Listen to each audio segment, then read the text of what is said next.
ගර්භාෂ සාකෝමා කියන්නේ ඇත්තටම වෛද්‍යවරුන්ටත් ලොකු අභියෝගයක් වෙන හරිම දුර්ලභ පිළිකා කාණ්ඩයක්. හැබැයි බය වෙන්න එපා.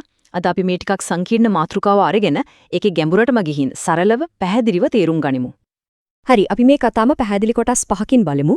මුලින්ම බලමු ගර්භාෂ සාකෝමා කියන්නේ මොනවද කියලා.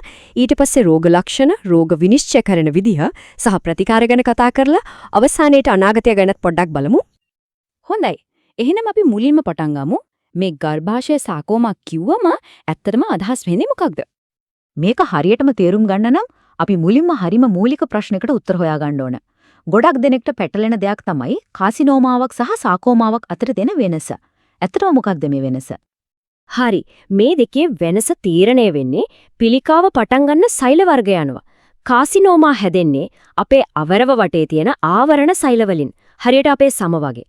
හැබැයි සාකෝමා හැදෙන්නේ අස්ථි, මාංශපේශී වගේ ශරීරයේ කොටස් එකට සම්බන්ධ කරන පටක වලින්. අන්න ඒක තමයි ප්‍රධානම වෙනස.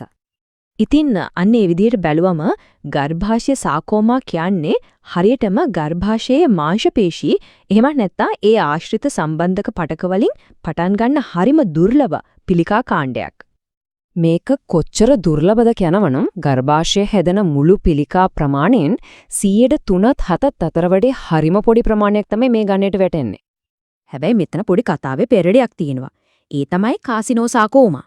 මුලදී මේවා සාකෝමා කියලා හිතුවත් දැන් අපි දන්නවා මේක ඇත්තදම පටන් ගන්න කාසිනෝමාවක්. ඒ කියන්නේ ආවරණ සෛල වලින්. හැබැයි ගමනක් යනකොට මේ පිළිකාව වෙස් මාරු කරගෙන සාකෝමාවක් වගේ පේන්නත් හැසිරෙන්නත් පටන් ගන්නවා. හරියට නාට්‍යයක එකම නළුවෙක් එකපාරටම වෙන ඇඳුමක් ඇඳලා වෙනස් චරිතයක් රංගපානවා වගේ.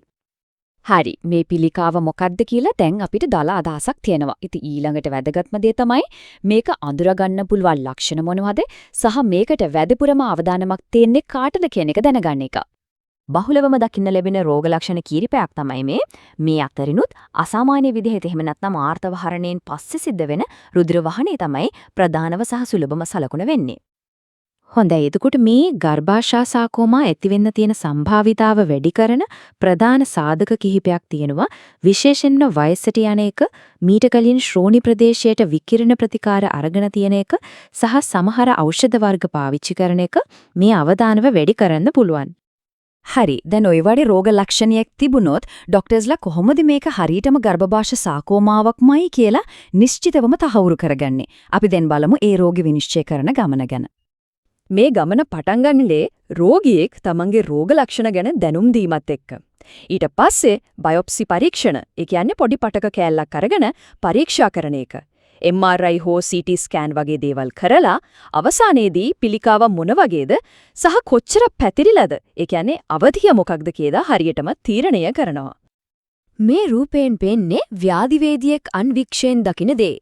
රෝග විනිශ්චය හරියටම තහවුරු කරන්න එයාලගේ එකම ගෙඩියක් ඇතුලේ වෙනස් පෙනුමක් තියෙන සෛල වර්ග දෙකක්ම, ඒ කියන්නේ කාසිනෝම කොටසකුයි සාකෝම කොටසකුයි සොයා ගන්න ඕන වෙනවා.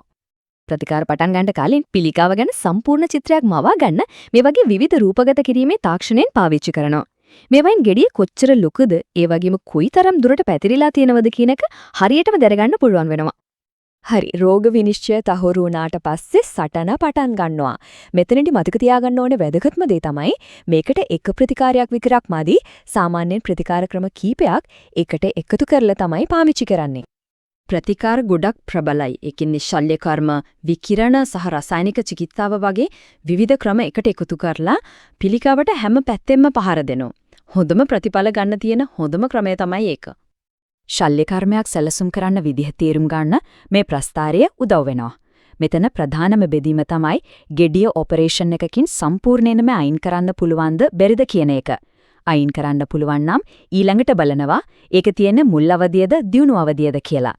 අන්න ඒ අනුව තමයි ශල්‍ය කර්මය මොන වගේද කියලා තීරණ වෙන්නේ. හරි. සම්පූර්ණ ශල්‍ය කර්මයක් කිව්වම ඇත්තටම මොකද වෙන්නේ කියලා අපි සරලව තේරුම් ගමු. මූලිකවම ගර්භාෂය සම්පූර්ණයෙන්ම අයින් කරනවා. ඒ එකම පිළිකාව පැතිරෙන එක නවත්තන්න ඩිම්බකෝෂ, පැලෝපියන් නාල සහ ඒ අවට තියෙන වසා ගෙඩිති පවා ඉවත් කරන්න සිද්ධ වෙනවා. මේ සංඛ්‍යා ලේඛන ටිකක් බරපතලයි. හැබැයි මේකෙන් අපිට එක දෙයක් බොහොම පැහැදිලිව පේනවා. ඒ තමයි මේ රෝගය පුරවන්තරම් ඉක්මනට අඳුරගන්න එක කොච්චර තීරණාත්මකද කියන එක බලන්න. රෝගය දියුණු වෙන්න පැවැත්මේ අනුපාතය කොහොමද අඩු වෙන්නේ කියලා. හොඳයි. ප්‍රතිකාර ඉවර වුණා. ඊට පස්සේ මොකද වෙන්නේ? අපි දැන් ඇවිත් ඉන්නේ අපේ අවසන් කොටසට. මෙතනදී අපි බලමු ප්‍රතිකාර වලින් පස්සේ ජීවිතය සහ මේ ක්ෂේත්‍රයේ අනාගතය මොන වගේ වෙයිද කියලා. ප්‍රතිකාර වලින් පස්සේ රෝගියා ආයෙත් එන්න තියෙන අවදානම වැඩියෙන්ම තියෙන්නේ පළවෙනි අවුරුදු 2. අන්න ඒකයි ඒ කාලෙදී හැම මාස 3-4කට සැරයක් වගේ නිතර පරීක්ෂා කරන්නේ. කාලයත් එක්ක ඒ අවදානම අඩු වෙන නිසා පරීක්ෂණ අතර කාලය ටිකෙන් ටික වැඩි කරනවා. ඉතින් මේ පසු විපරම් පරීක්ෂාවලට සාමාන්‍යයෙන් ශාරීරික පරීක්ෂණයක් ඇතුළත් වෙනවා. ඒ වගේම මුලදිම වසාගටිතිවලට පිළිකාව බලපාලා තිබුණා නම් CT ස්කෑන් වගේ දේවල් පවා નિયમિતව කරන්න සිද්ධ වෙන්න පුරුවා. අපි මේ කතාව අවසන් කරන්නේ අනාගතය ගැන ලොකු බලාපොරොත්තුවක් එක්ක. මෑතකදී පළවුණු පරිශන පත්‍රිකාවක මෙන්න මෙහෙම දෙයක් කියනවා. දැන් තියෙන තාක්ෂණියත් එක්ක පිළිකාවල අණුක මට්ටමේ රහස් හොයාගන්න පුරුවන් වෙලා තියෙනවා. ඒ දැනුම නිසා එකෙක් රෝගියාටම ගැළපෙන පෞද්ගලික ප්‍රතිකාර ක්‍රම හදන්න දොරටු විවෘත වෙමින් පවතිනවා. ඉතින් හිතන්න විද්‍යාවට පුළුවන් වුණොත් හැම පිළිකාවකම රහස්කේතය, ඒ කියන්නේ ඒකේ අණුක සලකුණ කියවන්න.